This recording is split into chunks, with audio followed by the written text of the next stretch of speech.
Bonsoir et bienvenue à vous en direct sur Public Sénat. Voici les titres du 22h ce soir.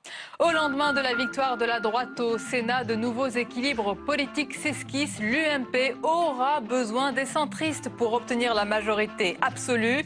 La gauche poursuit son recul dans les territoires. L'entrée du Front National symbolise l'enracinement de ce parti dans la vie politique. On évoque cette nouvelle donne avec de nombreux éditorialistes ce soir. Et puis, c'est la bataille à droite. Qui sera le prochain président du Sénat? Jean-Pierre Raffarin et Gérard Larcher s'affrontent pour le plateau. Un duel qui reflète en grande partie les conflits au sein de l'UMP. Et un troisième homme vient troubler l'équation. Philippe Marinet, il est notre invité ce soir.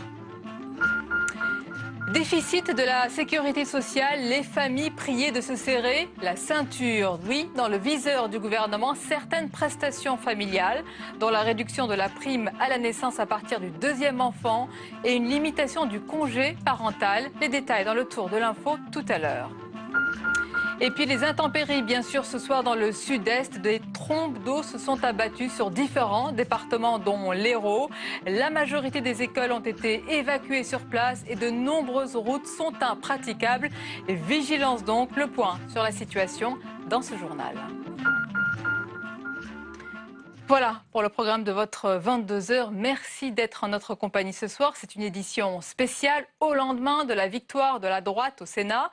Nous sommes ensemble jusqu'à 23h30 pour analyser ce soir toutes les conséquences politiques de cette nouvelle donne. Et on va démarrer bien avec les nouveaux équilibres. On voit tout cela avec Pauline Dame. Après 3 ans de gouvernance socialiste, la droite républicaine reprend la main au Sénat. Si l'UMP signe une belle progression avec 15 sièges de plus, l'UDI n'est pas en reste puisqu'elle remporte 10 sièges pour un total de 42. Le PS en perd en revanche 16, les communistes 3, tandis que les radicaux de gauche sont désormais 15 à siéger à la Haute Assemblée. Enfin, 2 élus Front National font leur entrée au Palais du Luxembourg. Une tendance qui peut évoluer jusqu'à la semaine prochaine, date butoir pour choisir son groupe politique. Si on est loin de la parité au Sénat, elle progresse toutefois lentement, avec désormais 25% de femmes contre 22 en 2011, quand le Palais Bourbon en compte 26%. Un Sénat plus féminin et légèrement rajeuni, avec un âge moyen de 61 ans contre 66 lors du précédent renouvellement. Des sénateurs plus âgés que les députés, avec un écart moyen de 4 ans. Maire, adjoint, président de conseils généraux, le Sénat reste encore une assemblée de cumulards avec plus des 3/4 des élus qui exercent un ou plusieurs mandats locaux. Mais d'ici 2017, date de l'entrée en vigueur de la loi sur le non-cumul des mandats, les sénateurs devront choisir. Et l'autre fait marquant du scrutin hier, c'est bien sûr l'arrivée du Front National au Sénat. Le parti de Marine Le Pen a réussi à envoyer 2 sénateurs au Palais du Luxembourg. Stéphane Ravier, qui est déjà maire du 7e secteur de Marseille, et David Racheline, 26 ans, maire de Fréjus. Leur portrait signé Marie Brémaud. Regardez. La révolution de 2014 vient encore du sud, des Bouches-du-Rhône et du Var. Je vous demande d'entonner avec moi notre hymne national, la Marseillaise. Il chante l'hymne national à Marseille pour célébrer une petite révolution. Le candidat du Front National dans les Bouches-du-Rhône confirme la percée du parti d'extrême droite. Stéphane Ravier, en mars dernier, remportait le 7e secteur de la cité phocéenne. Hier, c'est le doublé pour ce quadragénaire au franc-parler, encarté au FN depuis ses 16 ans. Nous ne serons pas trop de 2 pour faire bouger le mammouth du Sénat. Ils sont 2 à pousser les portes de la Haute Assemblée. L'autre, c'est lui, le Benjamin du Sénat, David Racheline, 26 ans. Tout le monde me voit, vous savez, regardez. Visible car c'est loin d'être un novice en politique. Lui aussi, il a poussé les portes du parti alors adolescent et lui aussi a pris la tête d'une mairie en mars dernier. Sa prise, Fréjus. Les 2 nouveaux élus sont donc des cumulards, une pratique pourtant vilipendée par le FN. Mais ils présentent bien, ils incarnent le nouveau visage du parti, cher à leur patronne Marine Le Pen. Stéphane Ravier, comme David Racheline, compte bien faire du Sénat une nouvelle tribune pour le Front National en vue de 2017. Et c'est l'autre bataille à droite. Qui sera le prochain président du Sénat? Jean-Pierre Raffarin et Gérard Larcher s'affrontent pour le plateau, c'est la présidence. Un duel qui reflète aussi en grande partie les conflits au sein de l'UMP. Et un troisième homme vient troubler l'équation, Philippe Marini, candidat également. Il sera notre invité dans quelques instants. Mais d'abord, on s'arrête un instant sur ce duel affleuré, non moucheté pour la présidence. Les détails avec Sophie Normand-Couturier. Il y a comme un air de déjà-vu à l'UMP qui rejoue le match de 2008. Il y a d'abord Gérard Larcher, ancien président du Sénat, dont le projet pourrait séduire les élus. Un Sénat qui garde cette plus-value sénatoriale qui est l'exigence parlementaire. Il faut vraiment qu'on renoue ce contact avec le territoire. C'est un défi que nous devrons relever. Face à lui, l'autre grand favori, Jean-Pierre Raffarin. L'ex-premier ministre s'est déclaré candidat sur le tard, mais 6 ans après, il retente sa chance. Le Sénat doit être plus actif, le Sénat doit être plus puissant, le Sénat doit se faire entendre avec davantage de force. Il faut faire en sorte que cette institution au service de la République serve une nouvelle dynamique pour notre pays. Il y a aussi l'outsider Philippe Marini, 3e candidat de l'UMP. Président de la Commission des Finances, il veut un Sénat nouveau. Plus il y aura de nouveaux élus, à mon avis, plus il y aura un besoin de renouvellement de ce Sénat pour qu'il serve à quelque chose. Côté centriste, on s'interroge sur l'opportunité d'une candidature propre. Pour l'instant, seule Nathalie Goulet se présente de manière indépendante. Chez les socialistes, c'est Didier Guillaume qui représentera le groupe. Les communistes, eux, n'excluent pas de présenter un sénateur. La suite de cette édition spéciale du 22h et on accueille notre premier invité. Ce soir, il est le président de la Commission des Finances du Sénat et candidat à la présidence de la Haute Assemblée. Philippe Marini, bonsoir. Bonsoir. Et bienvenue à vous. Et pour mener cet entretien, à mes côtés, mes confrères, Guillaume Tabar, bonsoir. Bonsoir. Rédacteur en chef et éditorialiste politique au Figaro. Et également Michel Noblecourt, bonsoir. Bienvenue Michel, éditorialiste au Monde. Et je précise à nos téléspectateurs que vous pouvez réagir via le hashtag le 22h. On va relayer vos questions et vos remarques. D'abord Philippe Marini, au lendemain du scrutin, les choses s'éclaircissent, les nouveaux équilibres s'installent et les rapports de force s'esquissent. L'UMP a gagné, oui, c'est franc, c'est net, mais vous aurez besoin du centre. Vous n'êtes pas les nouveaux maîtres du Sénat. Mais il n'y a rien de très nouveau sous le soleil sénatorial. Nous avons des chiffres très proches de ceux de 2008. Du mandat 2008-2011, à quelques unités près. Et c'est parfaitement normal. Nous sommes habitués à cette situation au Sénat. Lorsque j'y suis entré, on appelait ça la concertation sénatoriale.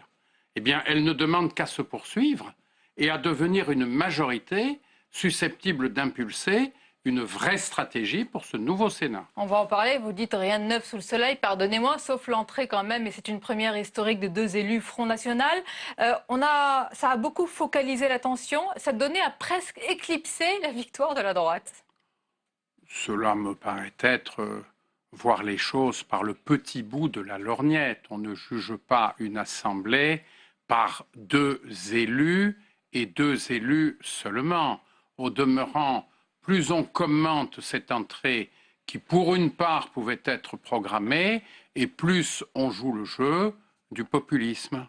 Ah oui, mais c'est une donnée politique, hein. On ne peut pas non plus l'éclipser. Guillaume Tabar. Oui, vous avez raison sur un point, c'est que 2 sénateurs sur 348, ça fait, si mes calculs sont justes, 0,6% du nouveau Sénat. Mais est-ce que vous n'êtes pas quand même interrogé, en tant que membre UMP, par les scores réalisés par l'ensemble des candidats du Front National sur le pays, 4000 voix contre 1000 électeurs potentiels, qui montrent que de nombreux élus locaux, des élus ruraux, des élus sans étiquette ou des verts droite, ont fait le choix de voter pour un candidat du Front National, montrant ainsi que les candidats de l'UMP, et ceux de la gauche également, eh bien, ne répondaient pas à leurs attentes. La réponse, Philippe Marini. Je pense pour ma part que le nouveau Sénat devra être le rempart le plus efficace contre le populisme et que nous devrons nous organiser pour cela, apporter des réponses aux préoccupations qui existent dans la société et ne pas nier ces préoccupations. Vous serez donc force de proposition. Michel Noblecourt. Alors pendant les deux septennats de François Mitterrand, il a été confronté, si je veux dire, à un Sénat de droite pendant toute la durée de ses mandats. Là, on se retrouve dans une situation où le président de la République est socialiste et donc va être avec un Sénat de droite. Comment concevez-vous votre rôle par rapport au président de la République. Est-ce que vous voyez un Sénat de combat, un Sénat de confrontation, un Sénat de cohabitation? Le Sénat est une assemblée républicaine et le Sénat doit respecter en tant que tel le président de la République, ses fonctions et sa mission. Ensuite, le Sénat de la nouvelle majorité exprimera des convictions. J'espère qu'il les exprimera clairement, nettement, dans l'examen des textes, en rejetant ce qui doit être rejeté, en amendant, en transformant, voire en substituant des textes soumis par le gouvernement. Je n'utiliserai pas l'expression Sénat de combat parce que je n'aime pas trop par tempérament ce langage excessivement martial. Mais c'est un Sénat qui ne fera pas de concessions. Oui, alors pas de concessions, mais on vous pose la question parce qu'on a envie de savoir. Vous dites force de proposition, et si oui, quelle proposition, Philippe Marini? Est-ce que, comme la gauche l'a été à un moment, c'est-à-dire, vous lui avez dit d'ailleurs à la gauche, vous lui avez reproché d'être le laboratoire de François Hollande, est-ce que ici au Sénat, vous serez le laboratoire de Nicolas Sarkozy, par exemple? La gauche a eu 6 mois. Nous aurons 18 mois avant l'élection présidentielle pour construire une démarche cohérente. Je ne peux pas vous la livrer par avance, puisque par définition... Vous avez dû y penser, j'en suis sûre. Oh, mais bien entendu, alors, comme chacun d'entre nous. Soyez franc, oui. Vous savez, je l'ai toujours été. Et peut-être que parfois cela me coûte d'être un peu trop franc ou plus franc que d'autres. Mais je pense que ce nouveau Sénat, s'il veut jouer son rôle, c'est-à-dire défendre l'institution, faire en sorte que demain, dans 3 ans, dans 6 ans, cette institution ne soit pas menacée, dans l'esprit de nos concitoyens, il va lui falloir construire, non pas détruire, mais construire, sujet après sujet, mois après mois, et de manière cohérente. Et en même temps que vous parlez, Philippe Marini, il y a les tweets qui s'affichent sur l'écran, sur l'image du Sénat. Il y en a eu un qui était positif, je vous le lis, c'est image sérieuse, j'ai réfléchi du Sénat, mais ne souriez pas trop vite, parce qu'il y a eu une succession de tweets très négatifs, comme quoi le Sénat est un gouffre d'argent public. On reviendra sur cette question à l'image du Sénat. Guillaume Tabar, peut-être qu'on va parler maintenant de la bataille pour le plateau, la présidence. Oui, alors soyons clairs, donc le vote a lieu demain. Il opposera les 3 mêmes concurrents qu'en 2008, Gérard Larcher, Jean-Pierre Raffarin et vous-même. Alors bien sûr, le groupe qui a été élu hier n'est pas le même que celui de 2008, mais quand même, en grande partie, on va retrouver de nombreux sénateurs qui étaient déjà présents. En 2008, ça avait été net et sans appel. Vous aviez fait 17 voix, très loin derrière Gérard Larcher et Jean-Pierre Raffarin. Qu'est-ce qui ferait qu'aujourd'hui, la situation soit retournée à votre avantage et qui ferait de vous aujourd'hui un candidat crédible à cette primaire interne à l'UMP? Le monde n'est plus le même. Le monde de 2008... Et pourtant, c'est les mêmes candidats, pardonnez-moi. Je me permets de vous répéter que le monde n'est plus le même. 2008, c'était le début d'un cycle présidentiel, une UMP en bon ordre de marche, aucun problème de ce côté-là. Un Sénat normal, en quelque sorte, qui ne doutait aucunement de son devenir. En 2008, la crise économique, à ce moment-là, elle existait, mais elle n'avait pas encore éclaté. Aujourd'hui, tout est différent. Et en ce qui me concerne, pendant 3 ans, j'ai eu la chance, en tant que président de la Commission des finances, de porter la parole du Sénat, d'être celui qui a combattu bien des illusions diffusées ou décidées par l'actuelle majorité.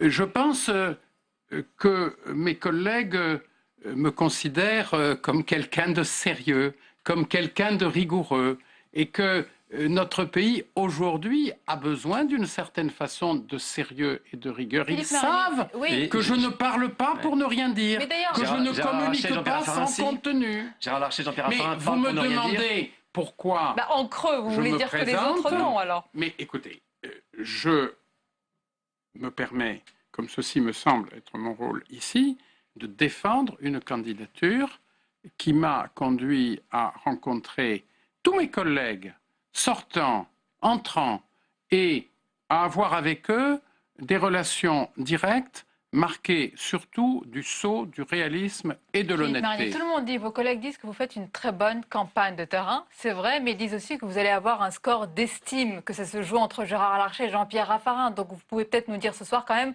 vers qui vous penchez. Non, je ne vous le dirai pas parce que je pense que rien n'est joué et que le premier tour peut réserver des surprises. Et je pense qu'il est dans l'intérêt de l'institution sénatoriale de surprendre un peu, de ne pas faire ce que nos excellents amis, les journalistes, ont décidé que nous ferions. Michel Noblecourt. Justement, est-ce que derrière le match que vous allez perturber, bien entendu, entre Gérard Larcher et Jean-Pierre Raffarin, est-ce que c'est la préfiguration du match Sarkozy-Fillon? Alors, je voudrais que nous nous écartions le plus possible de ces questions de personnes qui, hélas, ont marqué la vie de ma formation politique depuis maintenant plusieurs années. On ne peut pas s'en écarter, Philippe Marigny. Écoutez, le Sénat, il a sa légitimité propre. Être sénateur, c'est très difficile. C'est un monde à part. Les élections, un monde à part, c'est Michel Noblecourt. le monde de nos territoires. Ce n'est pas un monde qui se décrète à Paris. Ce n'est pas le Sénat, en règle générale, un lieu où l'on désigne les élus. Regardez le résultat de dimanche. Combien ont été élus librement sur leur seule personnalité et grâce à leur seule démarche? Et Guillaume Tabar, si on décrypte ce que dit Philippe Marigny, c'est-à-dire que si, c'est le cas, hein, Nicolas Sarkozy et Jean-Pierre Raffarin s'entendent, c'est une mauvaise chose pour Jean-Pierre Raffarin, donc. Le sénateur, à mon avis, n'attend aucunement qu'on lui dise ce qu'il doit faire. C'est clair. Que ce soit des commentateurs ou des dirigeants politiques. Et tout ce qui pourrait être fait, à mon avis, rien n'est fait en ce sens, en particulier de la part de Nicolas Sarkozy. Pur intox, hein, de mon point de vue, pur intox. Mais tout ce qui serait... Il n'interfère absolument pas dans bien ce entendu, bien entendu qu'il n'interfère n'interfère pas. Bien entendu. S'il le faisait, ce serait à la fois un risque pour lui et ce serait un préjudice pour celui qui se croirait bénéficiaire. C'est comme ça que ça marche, le Sénat. Et en 2011, beaucoup à l'UMP avaient, d'ailleurs c'était le cas de Jean-Pierre Raffarin lui-même, avaient reproché à Nicolas Sarkozy finalement d'être responsable de la perte du Sénat à cause de la réforme territoriale qu'il avait lancée juste avant, avec notamment le fameux conseiller territorial. Là, on a vu que François Hollande, à son tour, était victime. Le Sénat a payé la réforme territoriale de François Hollande. Est-ce que vous diriez, si Nicolas Sarkozy revient de l'UMP aujourd'hui, que c'est quelqu'un qui comprend bien les territoires, qui comprend bien les logiques des élus territoriaux ou pas? Vous avez des inquiétudes sur ce point-là? Il faut qu'il nous écoute. Moi, je vous le dis, d'autant plus franchement que j'ai, tout le monde le sait, depuis longtemps, un lien amical et affectif avec lui et que je suis très souvent en sympathie intellectuelle avec lui. Et je suis libre par rapport à lui, je suis indépendant par rapport à lui. La preuve en est qu'il ne m'a jamais appelé dans ses gouvernements. Et que les mandats que j'exerce... Vous lui en voulez un peu ou pas? Non, je lui en suis reconnaissant. Reconnaissant, Et carrément. reconnaissant, Oui. sincèrement, reconnaissant. Vous le dites sincèrement, oui. Oui, Il faut oui, croire. vraiment. Oui. Parce que vous savez, j'en connais beaucoup qui y sont allés, qui n'y ont pas passé longtemps, qui en sont revenus, et souvent déstabilisés, même sur le plan psychologique et comportemental. Alors, il y a une question importante, Philippe Marigny. Je l'ai rappelé tout à l'heure, vous êtes le président de la puissante, je dis bien la puissante commission des finances au Sénat. Normalement, cette commission, puisque le Sénat a basculé, devrait revenir à l'opposition, clairement, c'est-à-dire à la gauche. Clairement, est-ce que vous voulez toujours la garder ce soir ou est-ce que logiquement, démocratiquement, elle doit revenir à la gauche? La logique et la démocratie, c'est que les pouvoirs d'enquête qui appartiennent au président de la commission des finances soient exercés par un membre de l'opposition au gouvernement. C'est-à-dire, vous voulez la garder? Mais au gouvernement, c'est la logique institutionnelle. Le président du Sénat, qu'est-ce qu'il gouverne? Le budget du Sénat, par l'intermédiaire des questeurs. Et il y a toujours un questeur de l'opposition. Le président du Sénat, il ne gouverne pas le budget de l'État. Quand il s'agit de faire prévaloir la transparence, c'est bien vis-à-vis de l'exécutif. Et c'est pour cela que cette fonction, Nicolas Sarkozy a voulu qu'elle soit entre les mains d'un socialiste à l'Assemblée nationale. Et c'est grâce à cela qu'avavec Gilles Carrez, j'ai pu aller à Bercy au moment de l'affaire Cahuzac, connaître un petit moment de gloire. On vous entend bien sur ce point, mais si je ne m'abuse, en 2011... lorsque le Sénat est passé à gauche, le gouvernement de la France était à droite. C'était le gouvernement de François Fillon. Pour autant, en 2011, la gauche, prenant la présidence du Sénat, a accepté que la commission des finances soit confiée à l'opposition. C'était un modus vivendi, à l'époque, compte tenu de l'étroitesse de la majorité. Notre majorité est plus du double de celle-là. Mais Philippe Marigny, personne ne va comprendre ces nuances.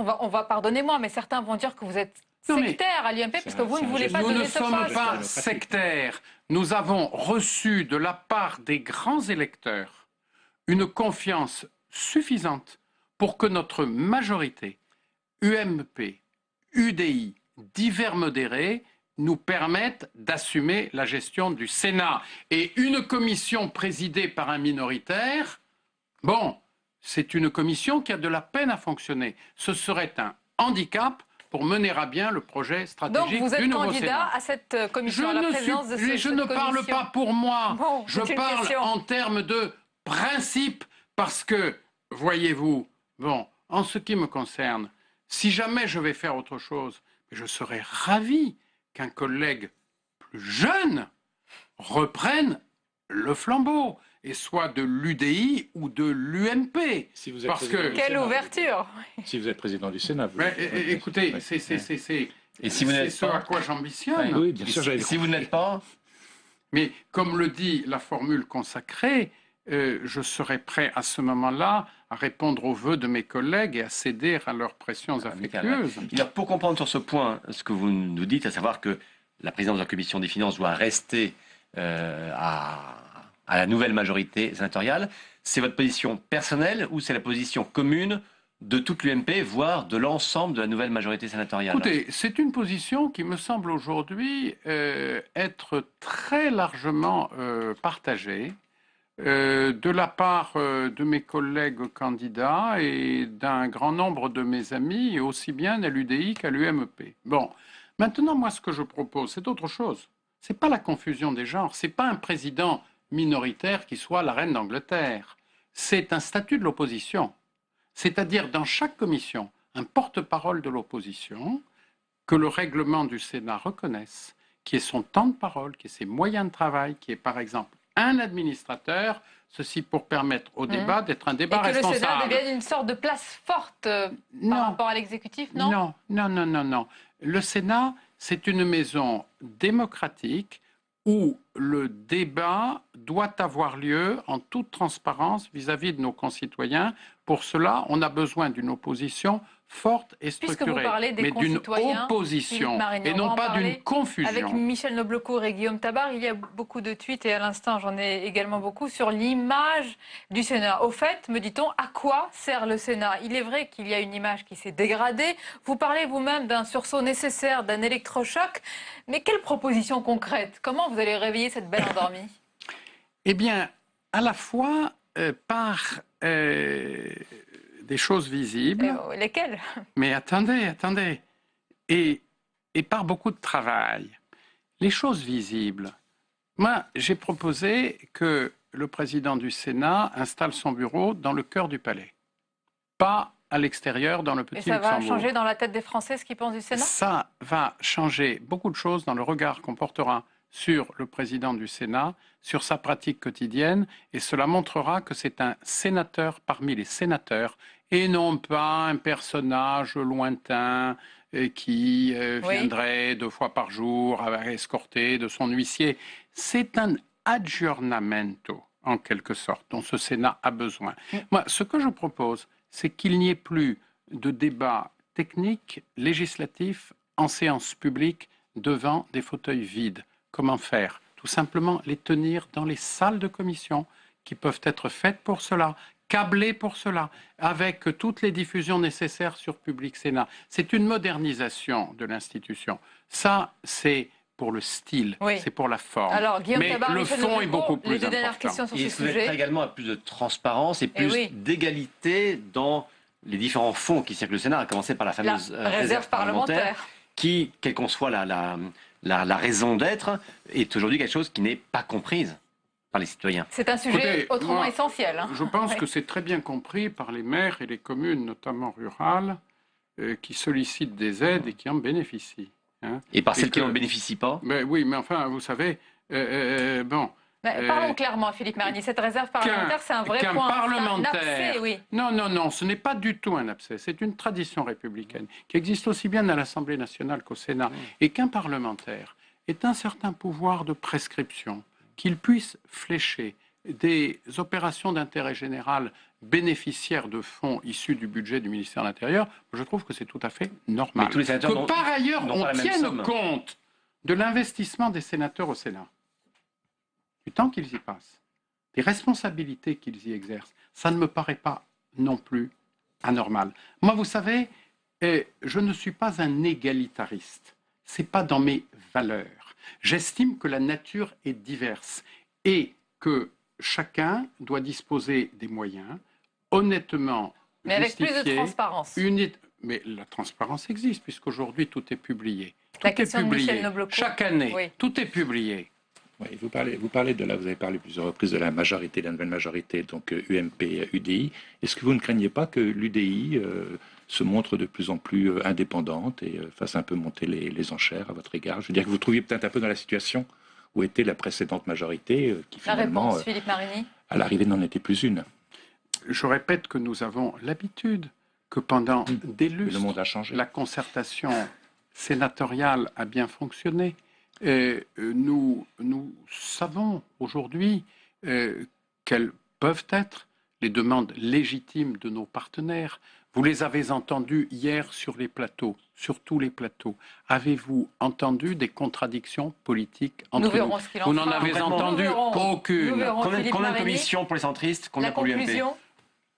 Ce sera l'objet d'une négociation dont sera chargé le candidat désigné demain après-midi par la primaire au sein de mon groupe. Merci Philippe Marini, merci Guillaume Tabar et Michel Noblecourt. Une dernière question, vous qui êtes spécialiste des chiffres, à combien estimez-vous vos chances de l'emporter demain pour la présidence du Sénat? Un chiffre? Je ne fais pas de pointage, je ne fais aucune estimation.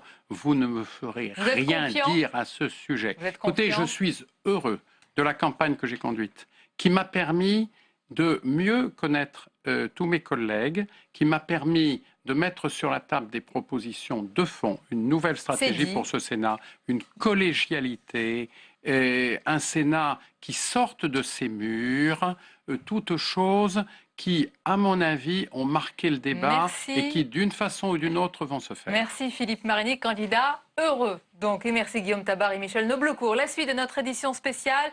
Et dans un instant, on va accueillir de très nombreux éditorialistes pour revenir sur ces résultats, justement hier, et se projeter également sur la suite, la bataille à droite, les conséquences de l'entrée du Front National, ce que cela signifie sur le terrain, dans les territoires. Mais d'abord, le basculement à droite, ses conséquences, elles sont décryptées par Jérôme Bonnard. Regardez. Madame Di Folco.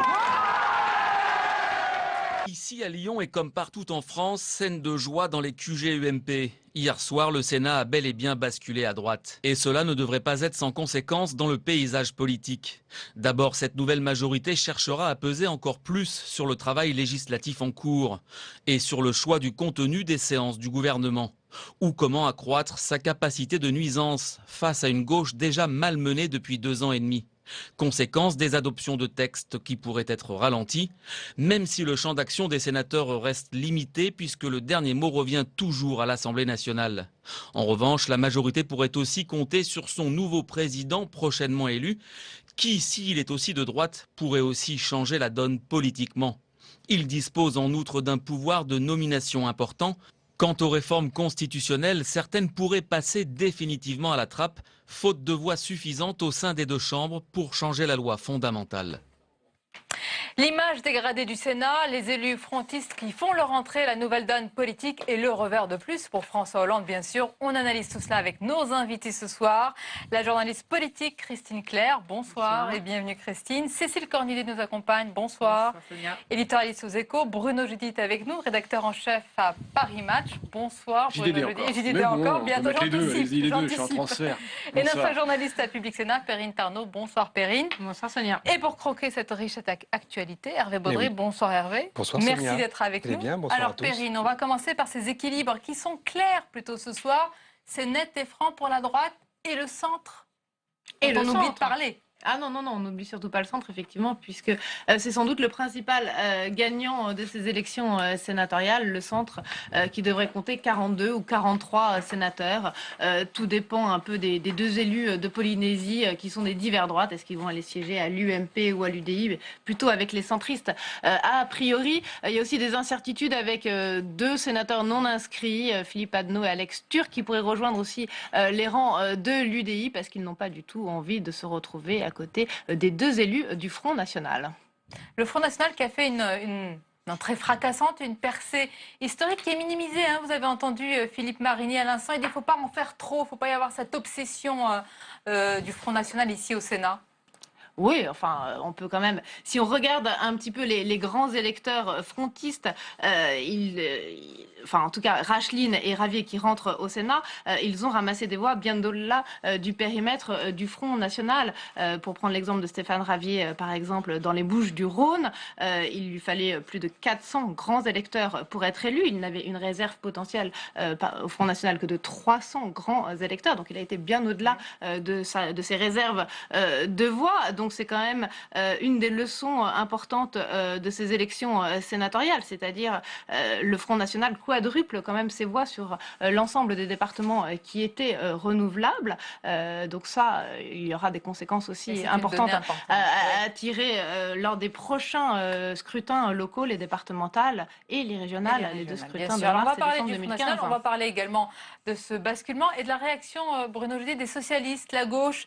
Ils ont beaucoup essayé hier de minimiser cette défaite, parlant de conséquences mécaniques des résultats des municipales, affirmant finalement que ce n'est pas une vague bleue, mais les chiffres sont têtus quand même. Oui, et les faits sont implacables. Hein. C'est la 3e défaite pour la gauche. Alors bon, on peut dire une petite défaite, une grande défaite, une moyenne défaite, une bérésina, une claque. Mais une défaite reste une défaite. Et c'est surtout la 3e de l'année pour François Hollande, pour le Parti socialiste. Et bien sûr, symboliquement, la perte du Sénat. Donc ça sert à rien d'épiloguer sur la taille de la défaite. Je trouvais que Cambadélis, c'était un peu... Bon, voilà, un peu... Comment ? C'était un peu ridicule, quoi, au final, même si c'est vrai, peut-être que la droite a laissé filer une victoire plus large parce qu'elle a aussi des divisions. Mais de toute façon, le scrutin sénatorial est fait, ce mode de scrutin suscite la division dans chaque département. Alors il y en a aussi à gauche, il y en a à droite, il y en a même, sans doute même un peu plus à gauche d'ailleurs. Bon, à l'arrivée, ça reste des défaites. Oui, ça reste des défaites. Christine Claire, c'est François Hollande aussi directement qui encaisse une nouvelle défaite et qui marque, comme l'a dit Perrine Ternot, aussi le recul peut-être de la gauche dans les territoires, sur les territoires. Oui, mais bon, elle était évidemment inscrite, elle était prévisible. Et puis on a envie de dire finalement, le Sénat, c'est pas leur truc, c'est pas le truc de la gauche. Ils sont mal à l'aise avec le Sénat. La parenthèse a été désenchantée. Oui, enfin bon, la droite retrouve son lit comme la rivière retrouverait son lit. On n'a pas l'impression que ça leur a follement plu d'y être, parce qu'on s'est aperçu de rien pendant qu'il y avait une présidence socialiste.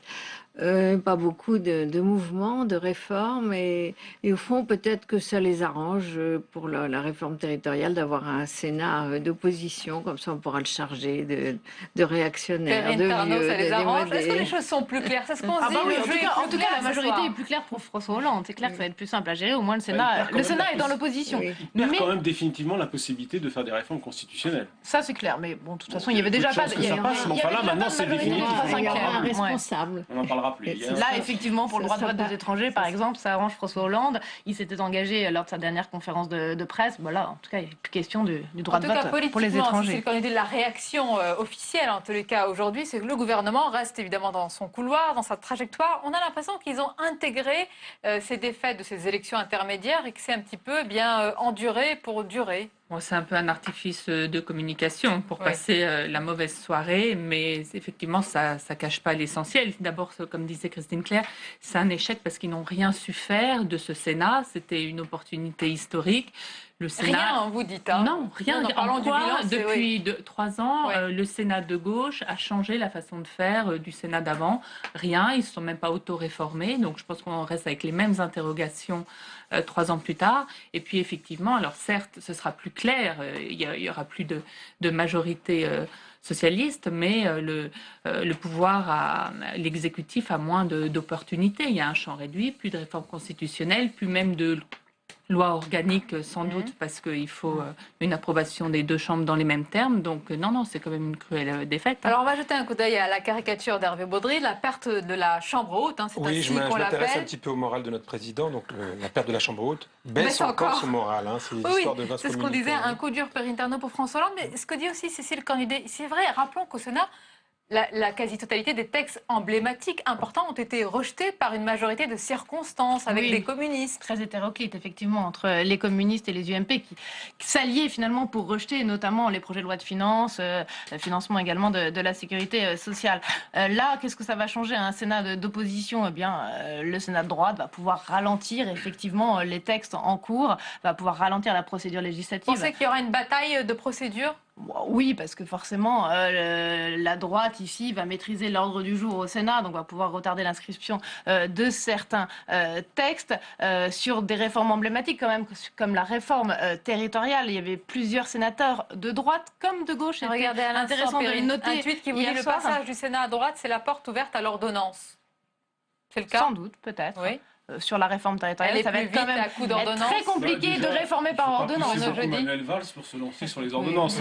Il en parle déjà, donc ça peut l'encourager. Non, mais avec une majorité à l'Assemblée nationale qui est de plus en plus étriquée, un Sénat d'opposition, effectivement, le recours aux ordonnances va devenir urgent. Un élément quand même qui est important, c'est qu'un président de droite ici au Sénat va pouvoir empêcher des procédures accélérées sur les textes. Et on sait que les gouvernements successifs, les gouvernements ont de plus en plus tendance à recourir à la procédure d'urgence, la procédure accélérée. Alors il y en a un autre qui est intervenu dans ces élections sénatoriales. On l'a pas vu, dommage. Scène à l'italienne. On va voir votre caricature à l'instant. C'est Georges Clooney qui gagne la chambre haute. Ah également, il gagne une autre chambre haute. C'était l'autre actualité, voilà. Très suivie également. Pas sur cette actu. Non, malheureusement non. Christine Claire, parlons également de l'autre bataille qui se profile à droite, au Sénat.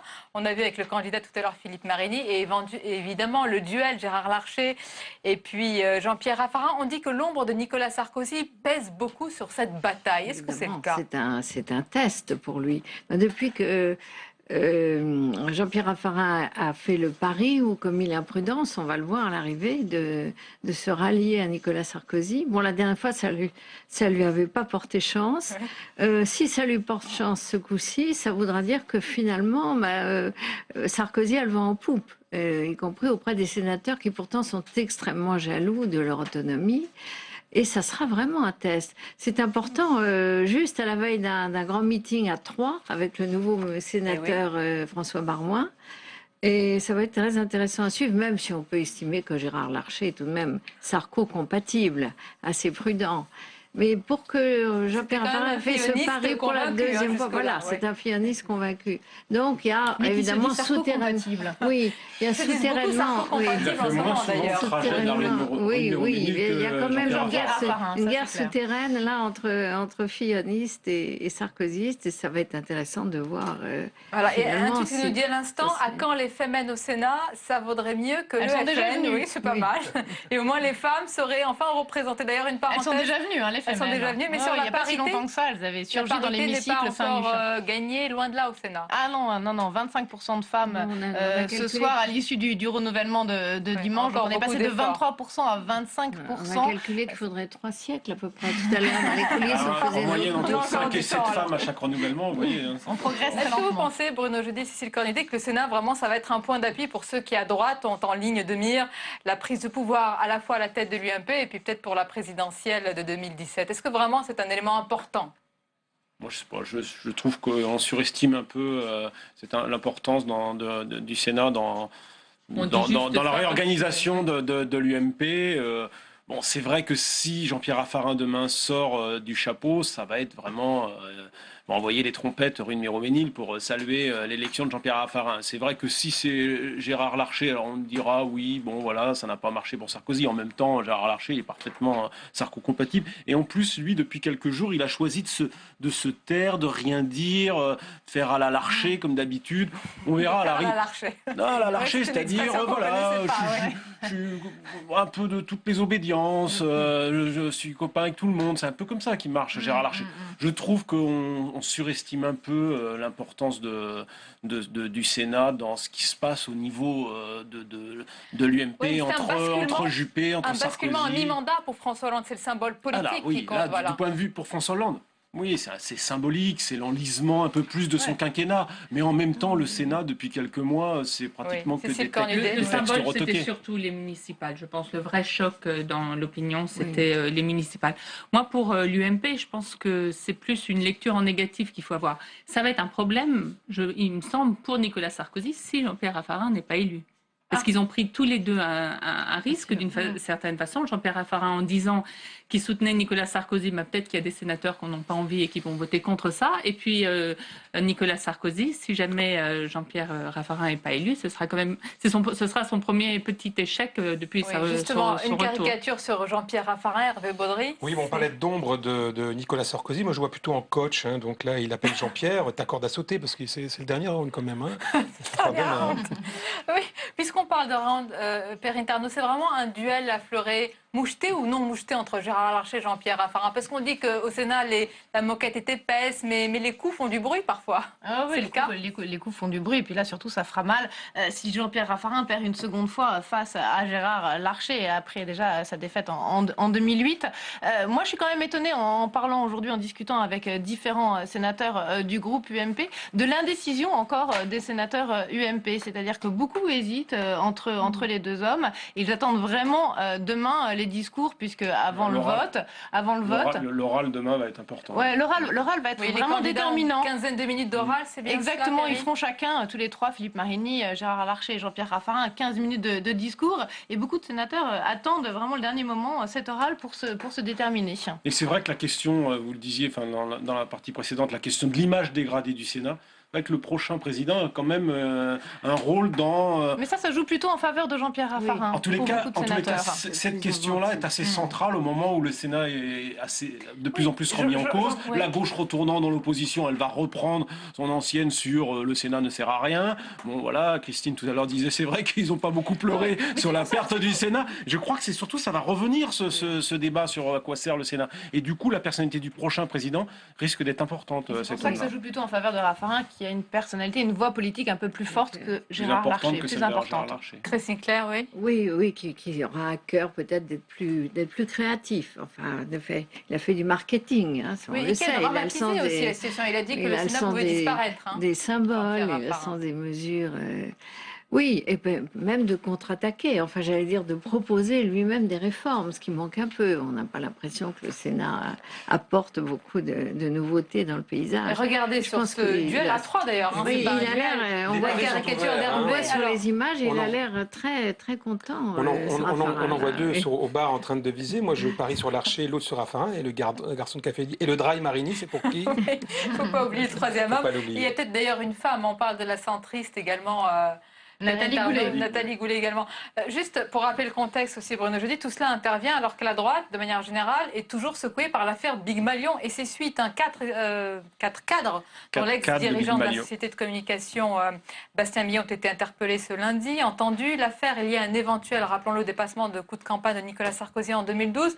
Ça secoue quand même le principal parti d'opposition. Mais bien sûr, c'est l'affaire qui va occuper toute l'actualité de l'UMP à partir déjà avant l'été. Là, ça recommence aujourd'hui et ça va durer comme ça, à mon avis, tout l'automne et tout l'hiver, où vous allez avoir une série de personnes qui vont être entendues. Là, aujourd'hui, ce sont les cadres de Big Malion. Demain ou après-demain, ce seront sans doute des responsables de l'UMP, de l'ère Copé, qui vont être entendus, puisqu'on parle d'une double comptabilité. Et ça va durer comme ça un certain temps, jusqu'au prochain président, qui lui-même, et c'est toute la problématique de Nicolas Sarkozy, parce que l'UMP, en tant que personne morale, risque dans l'affaire d'être poursuivi. Donc c'est une affaire qui va peser sur le moral de la droite. Et on aura l'occasion d'en reparler. Alors restez avec nous, on va poursuivre notre édition spéciale. On va d'abord écouter une réaction à droite, celle de Luc Châtel, secrétaire général par intérim de l'UMP. Cette victoire, c'est d'abord la transformation de la vague bleue de mars dernier, qui confirme la progression de notre force politique. Mais c'est aussi, bien sûr, un nouveau camouflet pour François Hollande et pour le gouvernement de Manuel Valls. Les grands électeurs ayant en quelque sorte amplifié le rejet exprimé par les Français. C'est aussi une sanction de l'improvisation du gouvernement sur la réforme territoriale, dont on imagine mal que le gouvernement ne revoie pas sa copie après ce désaveu cinglant. C'est enfin pour l'UMP le symbole de la reconquête. Voilà, et avec Bruno Jeudi, Cécile Cornudet et Christine Claire, on est ravis d'accueillir Sylvain Courage. Bonsoir, Bonsoir. Et bienvenue, rédacteur en chef au Nouvel Observateur. Alors, messieurs, mesdames, on va également parler quand même de l'entrée fracassante du Front National. Pour la première fois, 2 élus FN qui font leur entrée au Sénat. Et ce qui interpelle, Christine Claire, c'est la réserve de voix qui s'étend à l'ensemble des territoires. Il y a beaucoup de grands élus qui ont apporté leur voix au Front National. Et on va le préciser, contrairement à ce qui est dit ou écrit, ce n'est pas seulement des élus sans étiquette, c'est des élus d'hiver droite et peut-être même de gauche. Oui, il y a une banalisation, il y a la dédiabolisation semble avoir réussi, puisque on ne pousse même plus les hauts cris. Enfin, c'est vrai que les élus franchissent le pas comme les électeurs, et sans que ça provoque des manifestations violentes.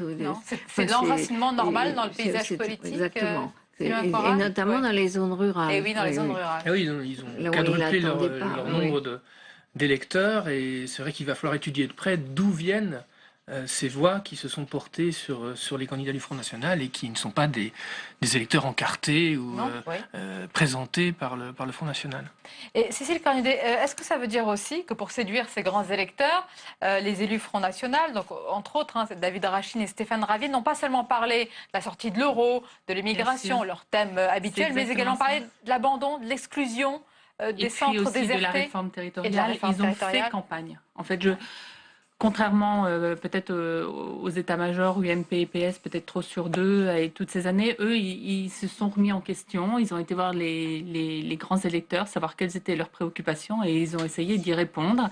Et ça a marché. Alors, il y a un tweet à l'instant à l'écran, et la question qu'on vous posait, c'est est-ce que vous trouvez légitime l'entrée du Front National au Sénat? Et voici la réaction. Bien sûr que c'est légitime et tout à fait normal. C'est la question qui ne l'est pas, Bruno Jeudi, parce qu'on a posé la question sur cette entrée est-elle légitime? Ça paraît normal, c'est inscrit, c'est finalement ce qu'on disait, l'enracinement de ce parti dans le paysage politique français, y compris au Sénat. Non, mais c'est vrai que souvent, on dit c'est historique, c'est un peu galvaudé. C'est vrai que le phénomène, là, le fait de quadrupler leur voix par rapport... Parce que finalement, c'est une élection où tout est assez mécanique et attendu. On sait combien il y a à peu près de grands électeurs. Potentiellement, c'est vrai que chaque liste peut gagner un petit peu plus. Là, ils n'ont pas gagné un petit peu plus. Ils ont à peu près partout multiplié par 4 leur potentiel de voix, y compris dans des départements ruraux où ils font 60 voix, et alors que sur le papier, ils en faisaient normalement une quinzaine. Donc, il y a vraiment un phénomène où ils sont allés beaucoup plus loin que ce qu'ils devaient récolter au départ. Je crois que c'est simplement la 3e marche après les municipales, les européennes, les sénatoriales. Et à chaque fois, ils font un pas de plus. Ouais. Alors moi, je pense que je crois que c'est Alliot hier, ou je ne sais plus lequel, a totalement exagéré en disant il n'y a plus qu'une porte à pousser. Je crois que c'est Ravier qui a dit ça. Ils disent tous ça. Ils disent tout ça. On disait le Sénat, c'est impossible, et on dit la présidentielle. Il ne faut pas exagérer non plus. C'est que 2 sièges, ils n'ont pas gagné non plus 50 sièges. Mais 2 sièges qui représentent quelque chose, puisque ce sont les grands électeurs. Pas les gens qui ont voté, là, ce sont les grands électeurs. Donc les grands électeurs, en conscience, le vote est obligatoire. Ils ont choisi d'apporter leur voix dans de nombreux départements au candidat du Front National, jusqu'à faire élire. Rachlin sur le papier, on avait bien regardé avant les élections, Rachlin sur le papier, pour se faire élire, il fallait vraiment qu'il fasse un sacré bond. Et il le fait. Oui. Alors il le fait aussi parce que la droite est divisée. Il faut aussi expliquer que la droite était divisée dans le Var, que c'est aussi c'est pas un hasard non plus si ça arrive dans 2 départements du Sud-Est. C'est là où quand même le potentiel est sans doute plus important que dans d'autres départements. Et en plus, il se trouve que la droite est divisée dans le Var. Donc ça aboutit à ces deux élections. Mais ça prouve aussi que ce ne sont pas seulement les thèmes des discours, c'est beaucoup de travail sur le terrain. Et ça, il y a tout de même une leçon à tirer, et pour l'UMP et pour le PS. Les populations abandonnées, ils sont allés les chercher, ils sont allés les voir, ils sont allés leur parler. Mais on Ravier dans le Bouches-du-Rhône, c'est absolument incontestable, qui fait vraiment le tour. Il se fait élire sur des zones difficiles, contrairement à Rachlin. Socialistes et UMP. Oui, contrairement à Racheline qui lui est élu à Fréjus, c'est une autre catégorie de population. Là, on est vraiment, c'est pas tout à fait la même chose. Mais ils ont adapté leur discours. Mais ils s'adaptent vraiment en fonction du terrain. Ce ne sont pas des révolutionnaires. Hein. Ils deviennent sénateurs-maires ou maires et sénateurs, des notables avec une assise locale. Alors que le Front National était opposé au Absolument. cumul des Donc mandats. ils n'envoient pas tout par-dessus bord. Ils conservent quand même ce fonctionnement finalement républicain classique du Sénat. Faut l'observer quand même parce que ça va peut-être ça la banalisation du Front voilà, National. ça participe aussi. Devenir un parti comme les autres. Ils veulent prendre la place des autres, ils ne veulent pas tout démolir. Alors on va regarder justement sur ce sujet la caricature d'Hervé Baudry avec Marine Le Pen. Marine Le Pen qui réinvente la chasse aux papillons, donc la chasse aux petits élus va donner des grands électeurs. Donc à travers la campagne. Des grands électeurs. Mais Bruno, je dis, c'est très important, cette réserve de voix. Est-ce qu'on voit, évidemment, il va y avoir des reportages, des enquêtes, etc. pour savoir. Parce que c'est assez important à multiplier quand même par 4, ce n'est pas rien. Alors après, c'est le Front National, et on le sait, prend des voix un peu sur tout le monde. C'est sûr que dans le sud-est, là, on a, dans le Var, c'est plutôt sur la droite qui prennent. Dans les Bouches-du-Rhône, il y a probablement aussi un peu de voix de gauche qui vient se porter sur Stéphane Ravier.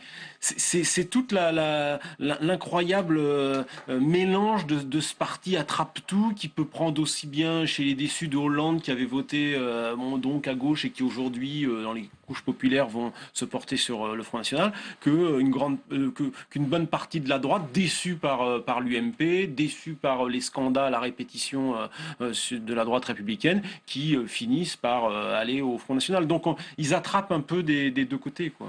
Et maintenant, que vont faire ces élus Front National, aussi bien dans cette Chambre que dans l'autre? D'ailleurs, on peut comparer avec ce qui se passe avec Marion Maréchal Le Pen et Gilbert Collard à l'Assemblée nationale. Est-ce qu'ils participent justement en votant avec la droite? Est-ce qu'ils sont force de proposition? Comment ça se passe à l'Assemblée pour voir comment ça peut se passer au Sénat? Ils sont très marginaux. Alors s'ils procèdent comme à l'Assemblée, ils vont se servir de leur siège de sénateur pour en faire une tribune et s'adresser directement aux Français. Parce que dans le travail parlementaire, compte tenu de leur nombre, je ne vois pas réellement quelle influence ils peuvent avoir. Mais on parle, oui, Christine Il y aura beaucoup de questions. À l'Assemblée, il y a beaucoup de questions orales. Je ne sais pas, tous les jours, on reçoit des questions de Marion Le Pen. Oui, tout à fait. Mais vous parlez beaucoup des thèmes de campagne, justement, Bruno Jeudi. De nombreux élus et de nombreux candidats socialistes nous ont dit que c'était l'une des campagnes les plus dures sur le terrain.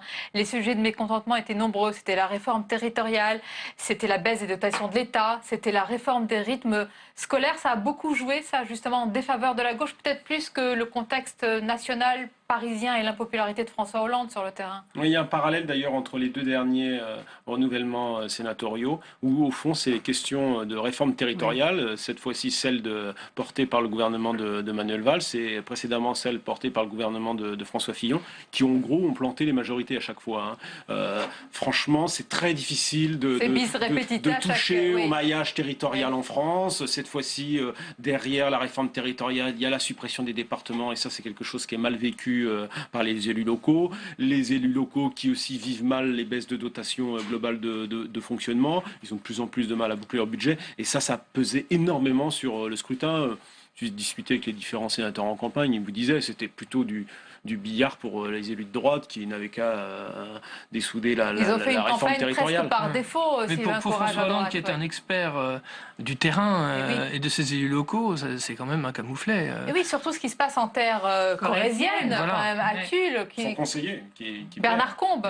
Alors, ça doit peut-être être aussi un point important pour François Hollande dans ces terres-là. J'ai l'impression que François Hollande a tout oublié de la... Quand on entend parler de politique de l'offre, par exemple, je me demande combien de ses électeurs sur les marchés de Corrèze comprennent de quoi il s'agit. On a l'impression qu'il a tout oublié de cette expérience corrézienne. Mais justement, parlons de ces électeurs sur les différents marchés de Corrèze et d'ailleurs en France. Est-ce qu'on a suffisamment parlé, Bruno Jeudi? C'est ce qui ressort d'ailleurs souvent dans les enquêtes d'opinion, des thèmes d'exclusion, d'abandon. Je reviens là-dessus, c'est très important justement, de ces centres de vie qui sont désertés aujourd'hui et du malaise agricole. Est-ce que tout cela a beaucoup joué justement dans cette campagne? On parle beaucoup des territoires. Oui, ça a joué comme ça joue à peu près depuis presque une quinzaine d'années, depuis qu'on parle. On a eu la RGPP, on a eu la MAP, voilà, toutes ces politiques de réorganisation des services publics, évidemment, qui commencent par toucher le maillage rural, ce qu'on appelle les troisièmes couronnes, qui évidemment vivent très mal toutes ces réorganisations et ces disparitions parfois importantes de services publics. Donc oui, ça pèse depuis à peu près presque une quinzaine d'années, et on voit bien qu'à chaque fois, lors des renouvellements au Sénat, à chaque fois, les majorités en place sont sanctionnées. C'est le cas quand même depuis maintenant 2 ou 3 renouvellements successifs. Donc on voit bien que les sénateurs, surtout les sénateurs qui sont élus dans les départements où c'est du scrutin uninominal, ça devient une élection coup près. Alors, on va voir 2 dossiers importants maintenant. Et maintenant, c'est la question pour François Hollande. Est-ce que vraiment il y a une malédiction que toutes ces élections intermédiaires soient perdues? Et il semble que oui, à venir les prochaines tempêtes départementales et régionales. Et puis, une autre question, c'est Nicolas Sarkozy qui en avait parlé lors de son meeting tout près de Lille. C'est la réduction du nombre de parlementaires, députés, sénateurs. C'est un peu Sylvain Courage, l'Arlésienne. Ça revient tout le temps. Ça flatte tout le monde. Tout le monde est d'accord. Tout le monde l'évoque. François Hollande l'a laissé entendre. Manuel Valls le suggère. Enfin, on ne voit pas encore venir ce grand coup de coup près sur les élus. Je pense pas que ce soit envisageable pour le gouvernement actuel. Un référendum, oui, ce qu'il propose Parce que là, comme Bruno Le Maire. par le Congrès, c'est impossible aujourd'hui. On ne va pas demander aux élus de se faire harakiri, donc ça ne peut être que le peuple qui en décide. Les institutions sont tellement questionnées par le malaise démocratique, la faiblesse du gouvernement, que du coup chacun réfléchit à voir qu'est-ce qu'il pourrait proposer pour que ça fonctionne un peu mieux. Donc je pense que toutes les réformes institutionnelles sur le mode de scrutin, le nombre des parlementaires, ça participe de ça. Mais effectivement, est-ce que François... C'est indispensable. Je pense qu'on est d'accord autour de cette table. Et je pense que la réforme territoriale telle qu'envisagée par le gouvernement, alors le ministre Valigny commençait à dire ça va faire 25 milliards d'économies, puis au bout d'un mois, ça n'était plus que 15 milliards d'économies. Et maintenant, il n'y a plus d'économies du tout. C'est à désespérer. On sait bien qu'on ne pourra pas... remettre les comptes en ordre si on ne fait pas une grande réforme administrative. Mais surtout, entre-temps, on a perdu la ligne sur la suppression des départements. Elle est quand même en voie de disparition. Tout se perd dans les sables. Voilà, tout se perd dans les sables, mais peut-être pas dans les autres pays. Si on prend l'exemple italien, par exemple, Matteo Renzi, il a fait de l'abolition. Alors du Sénat, vraiment, l'une de ses mesures phares dans son programme. Donc c'est pas non plus. Ce serait pas le premier pays d'ailleurs à le faire. Entre-temps, il a aussi un peu rétréci déjà sa réforme. C'est plus tout à fait l'abolition complète. On est sur. C'était au départ. C'était au départ. C'est quand même le Sénat de Rome créé 3 siècles avant Jésus-Christ. C'est le Sénat, c'est le premier Sénat. Il faut probablement une réforme qui ne soit pas copiée ni sur le modèle italien ni sur le modèle allemand des Länder. On a nos traditions, nos départements. Il faut trouver quelque chose, mais il faut la trouver. Elle n'est pas encore trouvée, oui. Je pense que d'ici la fin du quinquennat, François Hollande ne va pas se risquer à faire un référendum pour élire le nombre d'élus. Il ne se passera rien de tout ça. C'est la prochaine présidentielle, ce sera dans les programmes des candidats. Et il faudrait que ce soit dans les premiers mois. Et regardez ce que disent justement les tutos. Voilà, à l'instant, tout le monde veut du changement, mais les élus alimentent trop le millefeuille, nous dit Zoï, 39, voilà, son pseudo certainement. Ah oui, ça, ils sont assez imaginatifs. Et vous verrez que l'année prochaine, il y a quelque chose qui risque de beaucoup étonner les Français, voire même peut-être en partie, s'ils comprennent quelque chose. C'est le mode de scrutin pour les départementales, avec ce double mixte, un homme, une femme, avec des cantons élargis. Absolument incompréhensible. Une chose à la fois, Bruno, vous verrez, je vous dis que ça va faire beaucoup rire. Regardez le dessin d'Hervé Baudry. Oui, c'était pour rebondir tout à l'heure sur ce que pourrait devenir le Sénat. Moi, j'ai une idée, c'est de recréer le Sénat maritime, qui a disparu, et on pourrait être de l'autre côté de la Seine. Une fusion, ça peut faire partie de l'un des programmes des candidats à l'UMP, voire plus. Cécile Cornudet, l'autre question, c'est et maintenant pour François Hollande? On l'a dit tout à l'heure, c'est une majorité qui est étriquée à l'Assemblée nationale. C'est peut-être une place forte que va devenir le Sénat. C'est ce que promet en tous les cas Jean-Pierre Raffarin et Gérard Larcher, même s'ils ne parlent pas d'obstruction. Ce sont quand même les deux chambres, sont les deux piliers aussi d'une démocratie et de notre ce qui est le pire, c'est vrai, pour François Hollande, c'était la gestion de sa propre majorité, parce que ça donnait le sentiment que rien n'était tenu.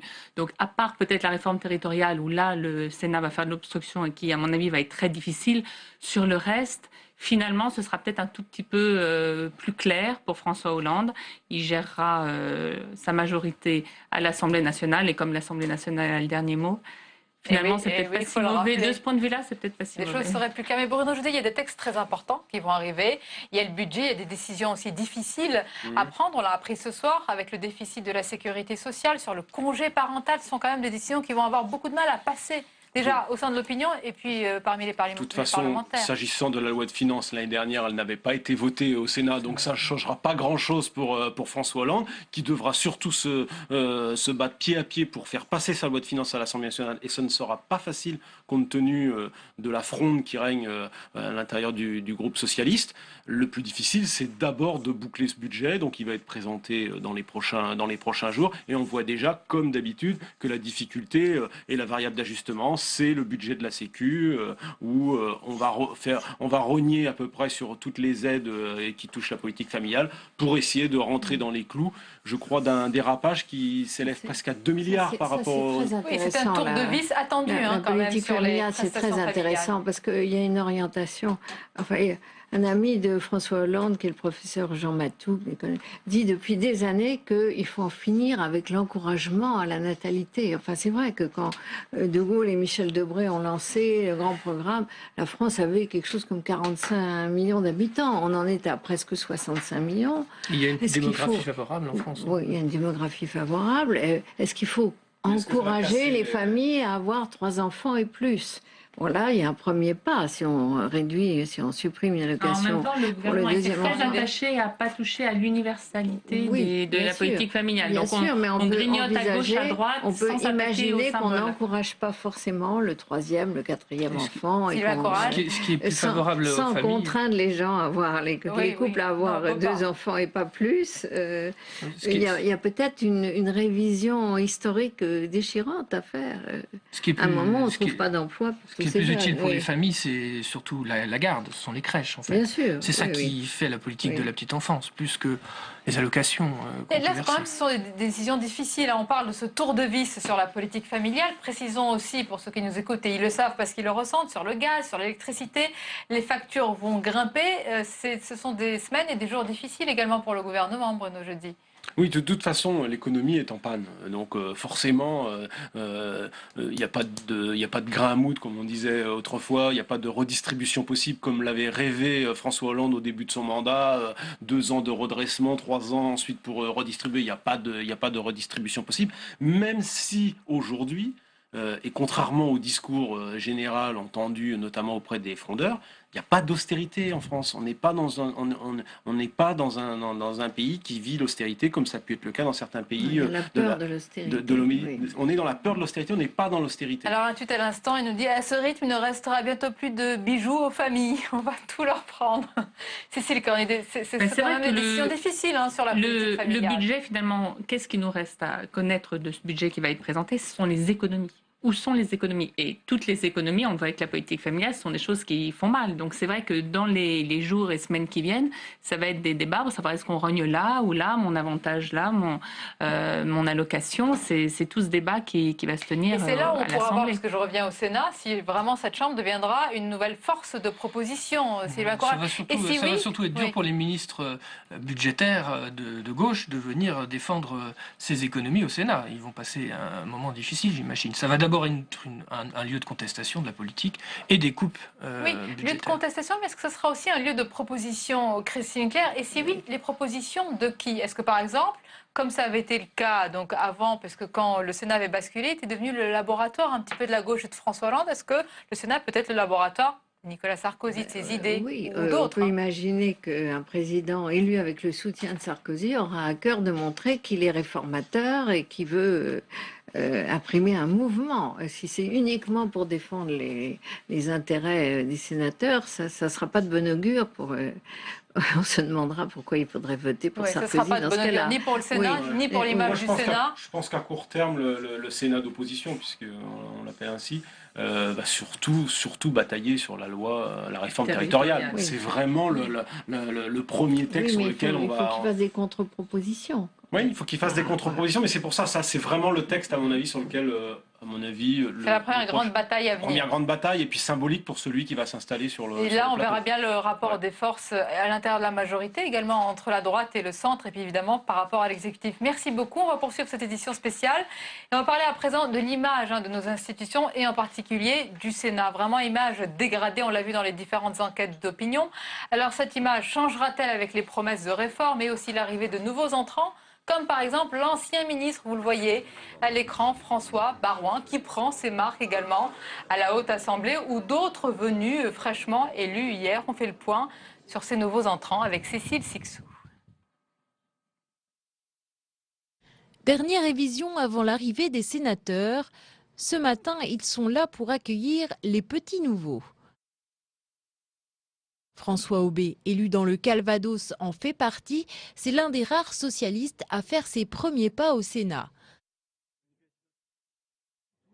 Première étape, l'inscription, transport, hébergement, informatique. Le nouveau sénateur découvre les moyens mis à sa disposition. C'est une belle et grande maison, l'accueil est fort sympathique, les gens se mettent vraiment à votre disposition. Très belle surprise, mais aussi très impressionnante. Puis passage obligé pour la photo officielle. François Aubé a ensuite rendez-vous au groupe socialiste pour rencontrer ses futurs collègues. Bonjour. André Loire. Un accueil pour mettre à l'aise les nouveaux arrivants. Souvent, au Sénat, il y a des codes et puis chacun après, très vite, dans sa commission, dans son activité, dans son organisation personnelle. Donc il faut faire très fort et puis montrer qu'on est content. Suite de la journée marathon, le sénateur arpente les couloirs et découvre les lieux. Il doit passer dans tous les services pour remplir les formalités administratives et recevoir son kit du sénateur. L'écharpe de sénateur. Dès cet après-midi, il se met au travail et participe à sa première réunion de groupe, mais ça ne lui fait pas peur. Je sens qu'il y a du travail à faire.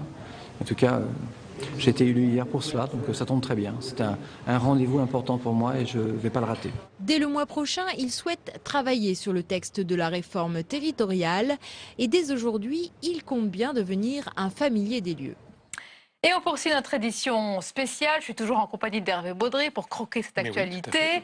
Et avec nos invités, Sylvain Courage est toujours là, rédacteur en chef au Nouvel Observateur, Bruno Jeudi, rédacteur en chef au JDD. Et on accueille Christian Delporte. Bonsoir et bienvenue, spécialiste d'histoire politique, professeur à l'université de Versailles-Saint-Quentin. Dominique Rousseau, bonsoir. Bonsoir. Bienvenue, constitutionnaliste et spécialiste des institutions. Justement, Dominique Rousseau, on a vu se succéder de très nombreuses enquêtes d'opinion, justement, sur l'image du Sénat extrêmement dégradée. Ça ne vous a pas surpris? Non, ça ne m'a pas surpris parce que dans l'histoire constitutionnelle française, la question de la légitimité du Sénat s'est toujours posée. Il n'y avait pas de Sénat dans la Constitution de 1791, il n'y avait pas de Sénat dans la Constitution de 1848, de Deuxième République. Et sous la Troisième République, lorsque le Sénat a été introduit, il a été introduit par une concession des Républicains à l'égard des monarchistes. N'oubliez pas qu'en 1875, l'Assemblée constituante était à majorité monarchiste. Et en gros, les monarchistes ont dit « OK pour la République, mais vous nous laissez le Sénat ». Et donc les Républicains, et il y a tout le travail de Gambetta et Jules Ferry sur ce point, les Républicains ont cédé et ont accepté le Sénat. Et depuis cette mémoire constitutionnelle, pèse sur le Sénat cette idée qu'il est là pour limiter. Et limiter quoi? La démocratie. Limiter quoi? L'Assemblée nationale, qui, elle, est élue au suffrage universel direct. Donc il y a dans la mémoire collective, qu'on le veuille ou non, à tort ou à raison, il y a dans la mémoire collective cette idée que dans un État unitaire, une seconde chambre, surtout dans les conditions dans lesquelles elle est née en 1875, est là pour freiner l'expression du suffrage universel dans l'Assemblée nationale. Et ce n'est pas à vous que je rappellerai que quand même le Sénat a constamment refusé le droit de vote pour les femmes. Les projets de loi étaient votés par l'Assemblée nationale et en 1922, 1926, 1931... Tout cela pèse encore aujourd'hui. Et oui, dans l'image, dans l'inconscient collectif, il y a cette image d'un Sénat qui vient limiter le suffrage universel. Christian Delporte, c'est le cas, c'est encore ça qui est prégnant aujourd'hui? Il y a aussi l'idée qu'on se demande dans l'opinion à quoi sert le Sénat. Oui, on a beaucoup de réactions là-dessus ce soir. C'est d'abord ça. Autant on comprend bien comment l'Assemblée nationale peut agir sur le plan politique, autant parce que c'est très compliqué à expliquer, on voit beaucoup moins bien comment le Sénat peut agir. On ne voit pas comment il peut agir, Bruno Joudy, mais les Français sont quand même attachés au bicamérisme. C'est-à-dire que quand on leur explique, et ça a été le cas, qu'il y a des réformes sociétales, ou en tout cas ou aussi sociales, qui passent au Sénat, dans ce cas-là, ils sont attachés à l'autre chambre. Moi, je pense que ça s'est dégradé et ça s'est même un peu accéléré, ou ça a repris, puisque c'est vrai que le professeur expliquait que le Sénat, son image, c'est assez ancien. Là, je pense que depuis, au fond, avec le quinquennat, il y a une accélération aussi un peu du tempo politique.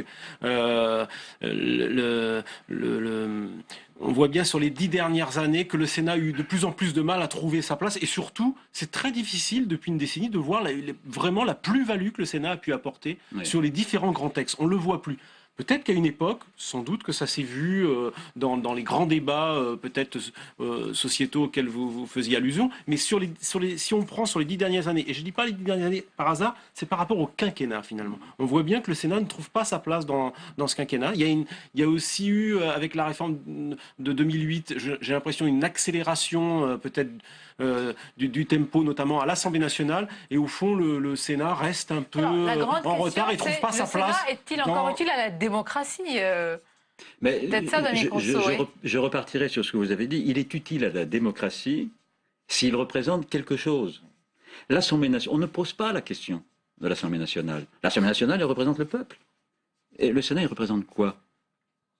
Bon. Bonne question. Tant qu'on n'aura pas... Le personnel politique. Non, pas le personnel. Il devrait représenter les territoires. Mais pour les Français, c'est d'abord un lieu où on finit sa carrière politique. C'est un lieu où on finit sa carrière politique. Alors de moins en moins quand on voit l'âge des nouveaux entrants, quand on voit David Rachin ou autre. Oui, mais vous voyez, ce décalage fait qu'aujourd'hui, le Sénat est une espèce de clone mal ficelé de l'Assemblée nationale. Avant... pour devenir sénateur, il fallait 40 ans. Jamais le maire de Fréjus n'aurait été élu sénateur il y a quelques années. Bon, on a modifié le Sénat parce qu'on sent bien que le Sénat ne représente... point d'interrogation. L'Assemblée nationale représente le peuple. C'est clair, on ne pose jamais la question à quoi sert l'Assemblée nationale. Elle représente le peuple. À quoi sert le Sénat? On ne sait pas.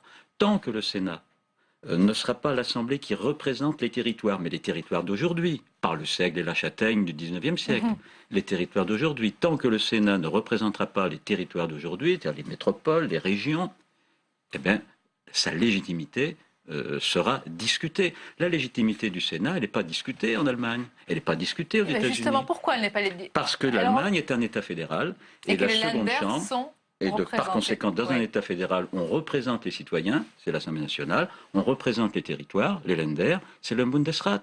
Et il n'y a aucune discussion sur la légitimité de la seconde chambre. Il y en a une en France pour des raisons historiques que je rappelais, et parce qu'aujourd'hui, on ne sait pas exactement ce que représente le Sénat, ou plus exactement, on sait ce qu'il représente. Alors vous disiez la classe politique qui prend sa retraite, le cimetière des éléphants, mais ça représente la France d'hier. Et on ne construit pas la France de demain avec une assemblée qui reprend sa France d'hier. Je ne voudrais pas laisser penser que les choses étaient merveilleuses il y a 20 ou 30 ans quand on parlait du Sénat dans l'opinion publique. C'est vrai. L'image n'a jamais été... L'image a toujours été un peu brouillée. C'est bien ce qu'a dit Lionel Jospin. Oui. Une anomalie démocratique. Et avant lui, Victor Hugo, interdiction de mettre un Sénat le long de la République. Le Sénat avait un écho dans l'opinion publique lorsqu'il apparaissait comme une opposition au pouvoir. Et notamment, autant, ça remonte à très très loin, autant de Gaston Monnerville. C'est d'ailleurs pour ça que De Gaulle voulait s'en débarrasser. Bon. Mais depuis, il y a une crise de la représentation qui s'accentue, qui touche l'Assemblée nationale et tout naturellement qui touche le Sénat, d'autant plus qu'on ne comprend pas très très bien quelle est son action.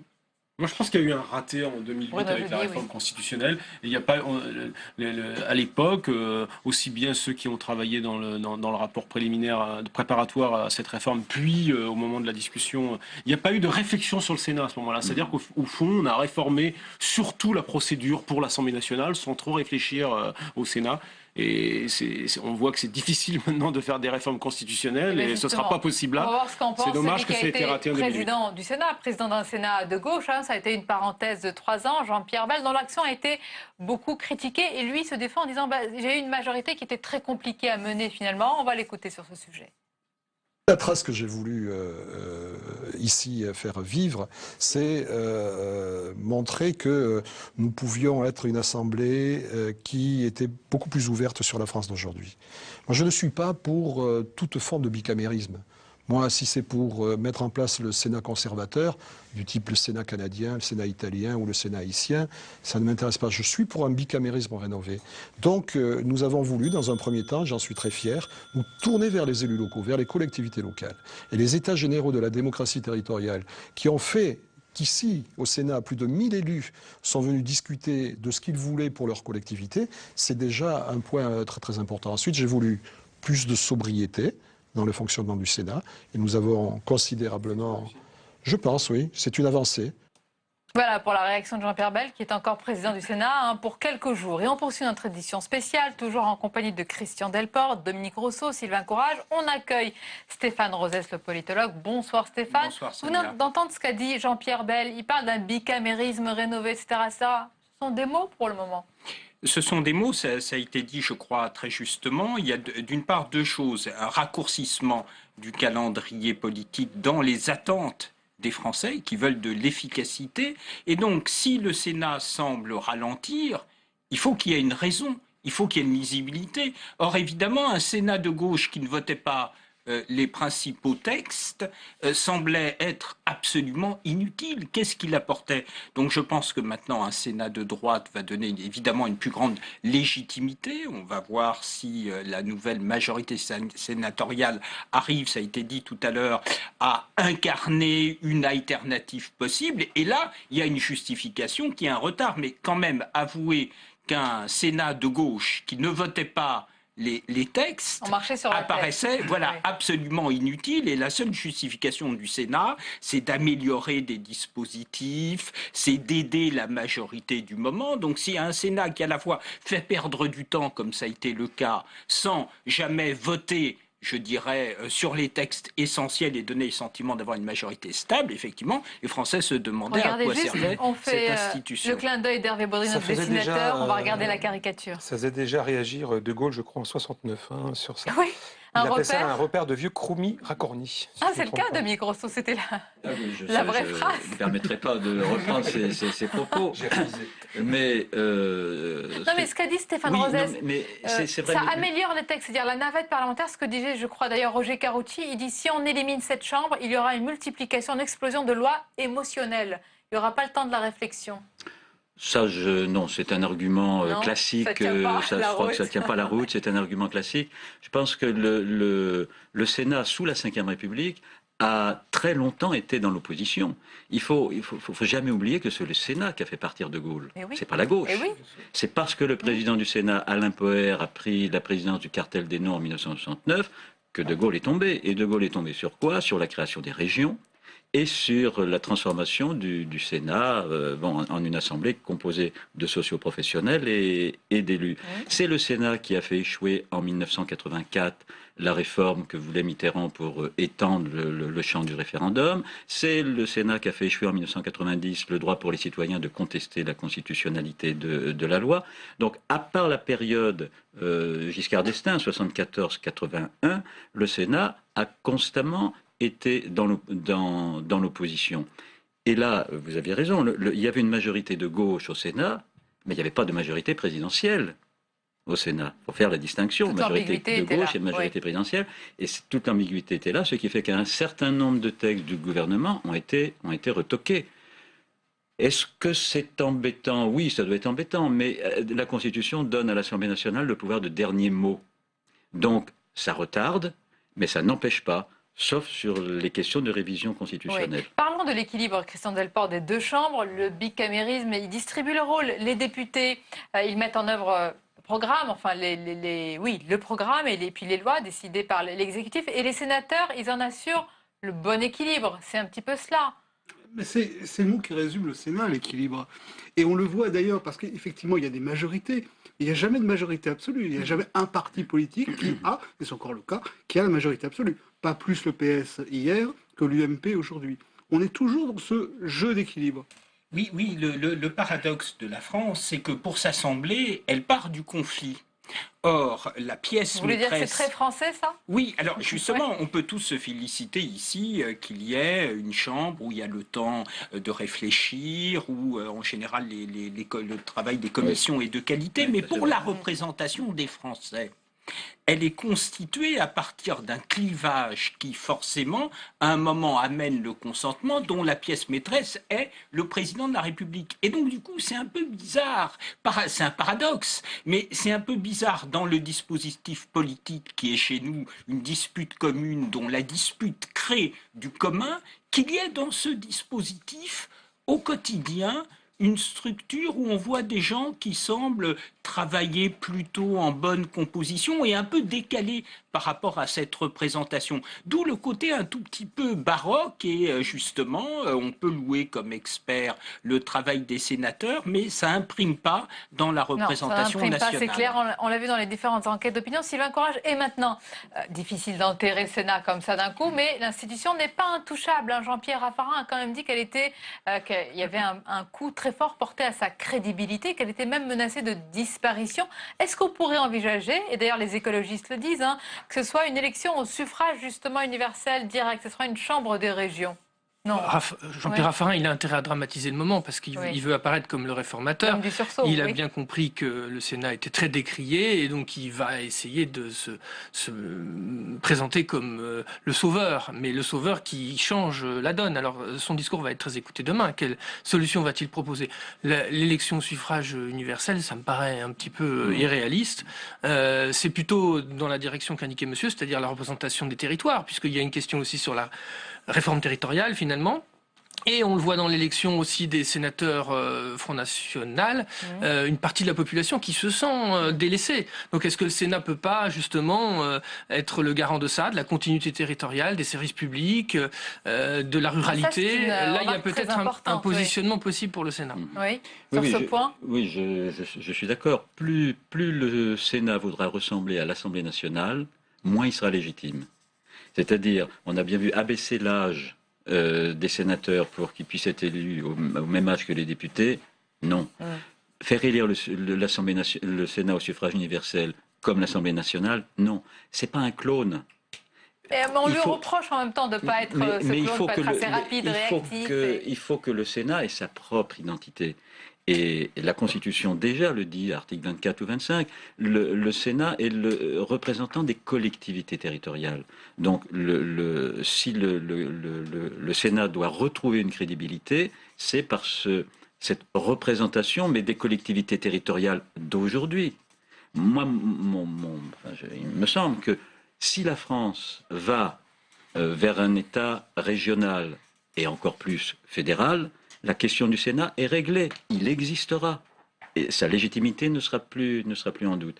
Donc, c'est la représentation des territoires, mais des territoires d'aujourd'hui, pas des territoires d'hier. C'est très important ce que vous dites, Sylvain Courage et Dominique Rousseau, c'est-à-dire que Christian Delport, ça le Sénat peut faire le lien finalement avec justement ces territoires abandonnés où il y a ce sentiment d'exclusion qui grandit et d'abandon qui grandit aujourd'hui. Et peut-être pas seulement les territoires. On pourrait peut-être essayer de relire un petit peu la réforme que voulait De Gaulle en 1969, c'est-à-dire des forces économiques, des forces sociales qui ne se sont pas représentées à l'Assemblée nationale. Je pense qu'il faut aller plus loin que un simple regard sur les territoires. Regardez, à l'instant, c'est le Sénat ne sert pas à grand-chose, sinon, je vous lis, à faire vivre ce beau palais du Luxembourg qui est-ce qu'on va mettre à la place? C'est une bonne question.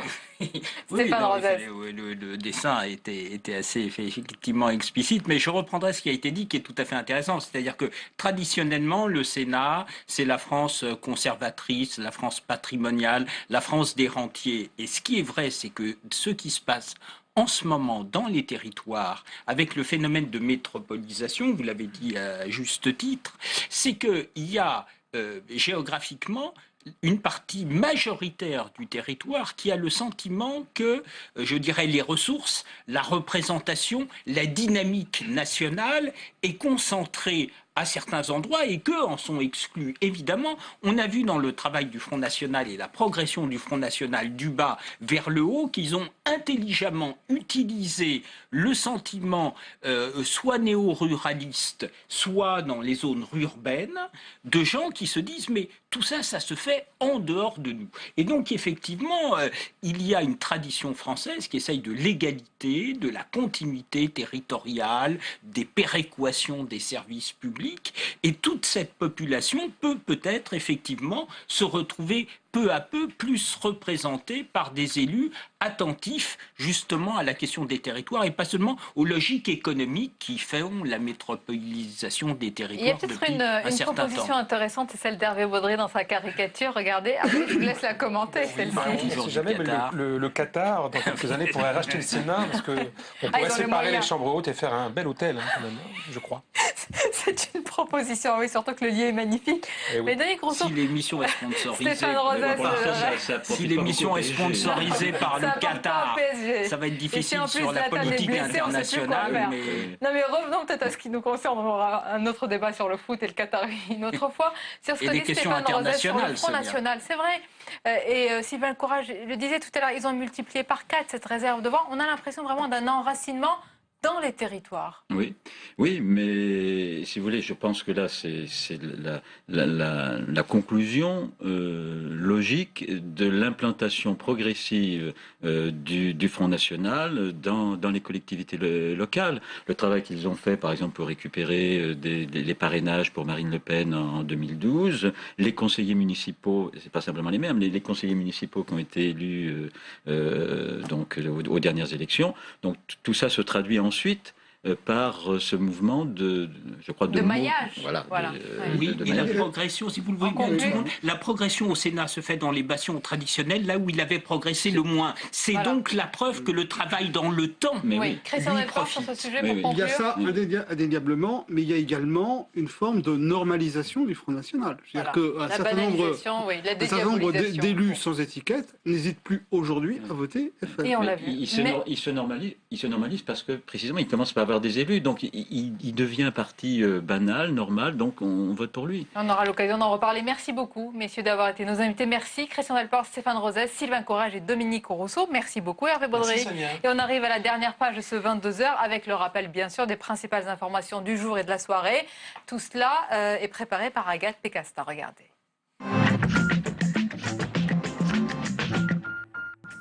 13,4 milliards, cela pourrait être le déficit de la sécurité sociale pour 2015. Un chiffre plus important que prévu. Trop de dépenses et pas assez de recettes, selon la Commission des comptes. Marisol Touraine joue l'apaisement. La ministre de la Santé affirme qu'il n'y aura pas de gel l'an prochain des prestations familiales. Le retour à l'équilibre est désormais repoussé au-delà de 2017. Des pluies diluviennes frappent encore le Languedoc-Roussillon. Le département de l'Hérault a été placé sous vigilance rouge jusqu'à demain matin. Dans les rues de Montpellier, d'importantes inondations ont beaucoup perturbé la circulation. En déplacement à Besançon, le Premier ministre Manuel Valls a annoncé l'envoi de renforts.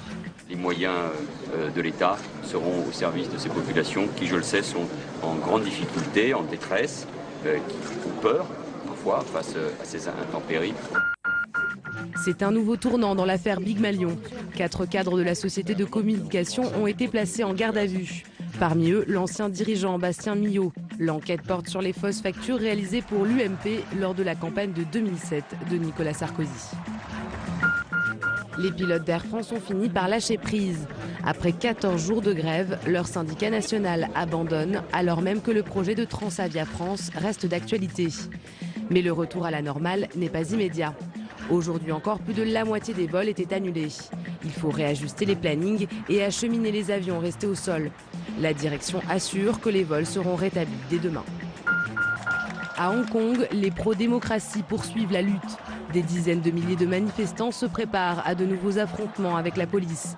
Ce week-end, la campagne de désobéissance civile, qui dure depuis plusieurs semaines, a basculé dans la violence. Sous administration chinoise depuis 1997, les Hongkongais réclament plus de liberté politique.